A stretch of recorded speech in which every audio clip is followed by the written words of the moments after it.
Wir präsentieren euch die Schauplätze des Zweiten Weltkriegs am Hauptplatz. Was macht diesen Ort bedeutungsvoll für die Geschichte Linz?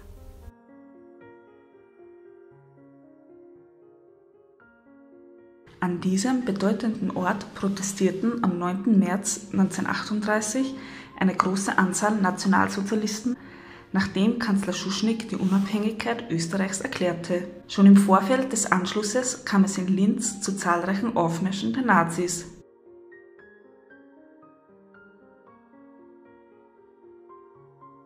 Unmittelbar nach Ankündigung der Volksabstimmung für die Unabhängigkeit Österreichs durch Kanzler Schuschnigg am 9. März versammelte sich eine beträchtliche Anzahl grölender Nationalsozialisten am Linzer Hauptplatz. Einzelne erklommen den Balkon des Rathauses und entrollten eine Hakenkreuzfahne.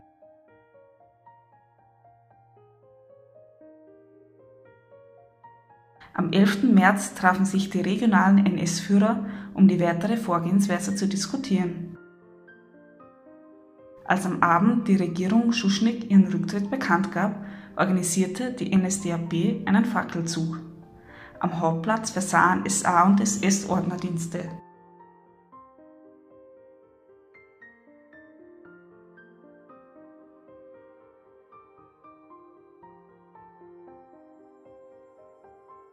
Am nächsten Abend hielt Hitler seinen triumphalen Einzug in seine Jugendstadt. 60.000 bis 80.000 Linzer und Linzerinnen jubelten ihm zu. Der überschwängliche Empfang soll Hitler endgültig dazu bewogen haben, Österreich dem Deutschen Reich einzugliedern. Zeitgleich begann der Terror der Nationalsozialisten gegen ihre politischen Gegner.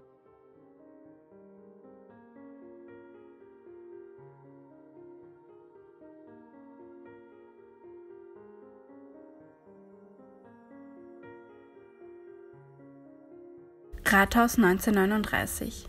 Das Linzer Meldeamt führte 1939 eine Volkszählung durch, bei der zur Feststellung der Rasse die Religion der Eltern angegeben werden musste.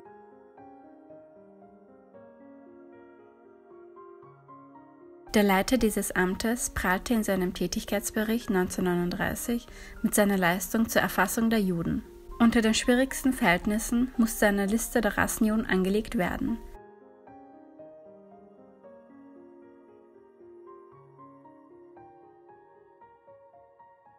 Die Bevölkerung in Österreich war nicht der Rasse nach erfasst, sondern nach den Konfessionen. Die konfessionellen Juden waren bekannt, aber jene Juden, die sich rechtzeitig noch taufen ließen, waren nun Christen. Hier halfen die Juden selber eifrig mit und verrieten die Getäuften.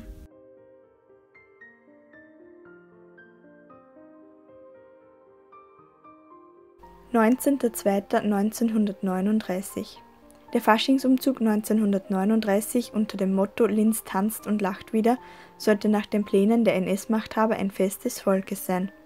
Im Mittelpunkt standen Heimat, Militär und Fremde. Das Fremde wurde durch den Judenwagen der Landesbühne und unter anderem durch einen Entrümpelungswagen mit alten Puppen, die die Juden darstellen sollten, gezeigt. Außerdem fanden tausende Linzer Gefallen an den vorgetragenen Judenstanzel. Hintendran an dem Umzug waren die in Ketten abgeführten Juden.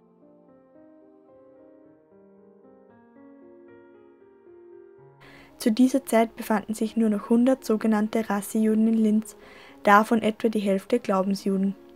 1934 hatte es noch 671 Menschen jüdischen Glaubens in Linz gegeben.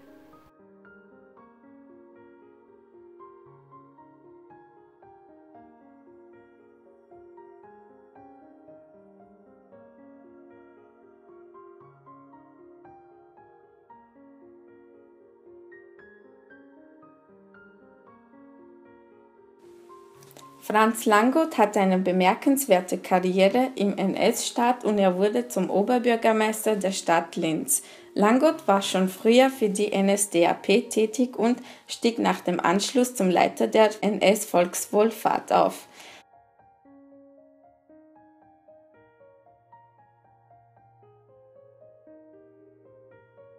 Noch lange nach 1945 hielt sich der Mythos, Langot sei für die kampflose Übergabe von Linz an die US-Armee verantwortlich.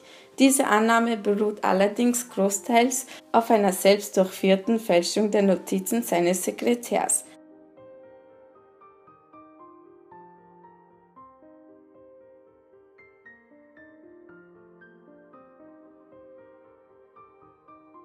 Nach der Befreiung wurde Langot bis 1947 in Salzburg eingesperrt.